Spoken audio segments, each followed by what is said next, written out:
जय भोलेनाथ दोस्तों। मेरा नाम है शिवानी और हाल ही में मैंने अपना एक यूट्यूब चैनल शुरू किया है जिसमें मैं आपको हिमाचल में पुरानी बीती हुई हॉरर स्टोरी के बारे में बताती हूँ। तो देर न करते हुए चलते हैं दोस्तों मेरी स्टोरी की तरफ। और हाँ, अगर आपको मेरी स्टोरी पसंद आए तो उसको शेयर, लाइक और सब्सक्राइब करना ना भूलें।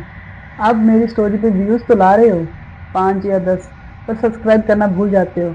तो दोस्तों देर न करते हुए चलते हैं मेरी स्टोरी की तरफ। हिमाचल की पहाड़ियों में एक सुरंग ऐसी भी है जहां एक इंजीनियर की आत्मा अपने अधूरे काम का इंतजार कर रही है और उसे लोग कहते हैं ब्रोक टनल नंबर 33।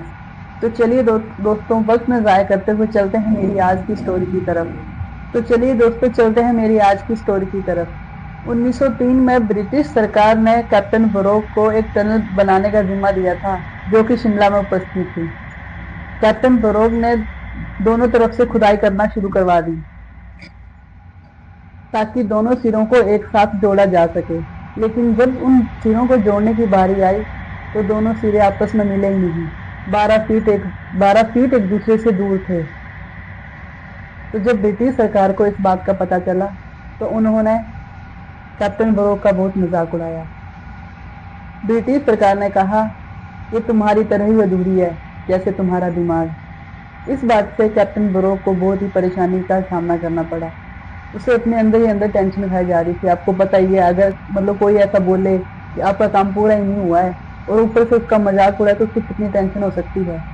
तो एक दिन उन्होंने अपने मतलब उसी जहाँ पे उन्होंने सुरंग बनाई थी ना, वहां पे उन्होंने आप अपनी पिस्तौल से अपनी आत्महत्या कर ली थी। जब लोगों को पता चला इस बारे में कि उन्होंने आत्महत्या कर ली है तो लोगों ने बहुत ही दुख जताया और ब्रिटिश सरकार का भी बहुत ज्यादा मतलब आह्वान किया था कि ये कैसे हैं, इन्होंने कैसे उसको ऐसे बोल दिया। गलती हो ही जाती है इंसान से। लेकिन जब अगली बार कोई लोग आए उस टनल को बनाने के लिए ना, तो जब काम चल रहा था तो उन्हें किसी की पैरों की आवाज आई, दीवार पर किसी का साया दिखा। तो उन्हें समझने में देर नहीं लगी कि ये शायद वही कैप्टन बरोग हो सकते हैं। मतलब उनकी आत्मा वहीं भटक रही है। उनको मतलब जैसे किसी की डेथ नेचुरल हो तो वो तो हो सकता है कि वो उसको शांति मिल गई है। लेकिन जहाँ पे डेथ किसी ने आप खुद आत्महत्या की हो तो क्या उसको शांति मिल सकती है? तो वही उनकी मतलब आत्मा जो वहीं पे घूम फिर रही थी और उनको यही मतलब उनका ये था कि क्या मेरा काम कभी पूरा होएगा। उस समय का काम पूरा तो हो गया। मतलब जहाँ पे उन्होंने बनाई थी उस रास्ते से नहीं, कहीं और से निकाली गई, क्योंकि जो मतलब कैप्टन फरोग थे उनकी वजह से वो काम कभी पूरा ही नहीं हुआ। लोगों में डर फैल गया कि देखो किसी का साया हमें दिखाई दे रहा है या ये हो रहा है वो हो रहा है, किसी के चलने की आवाज आती है। तो मतलब जैसे उस रूट से तो नहीं, लेकिन उससे थोड़ी दूरी रूट से की मतलब रास्ता बनाया गया।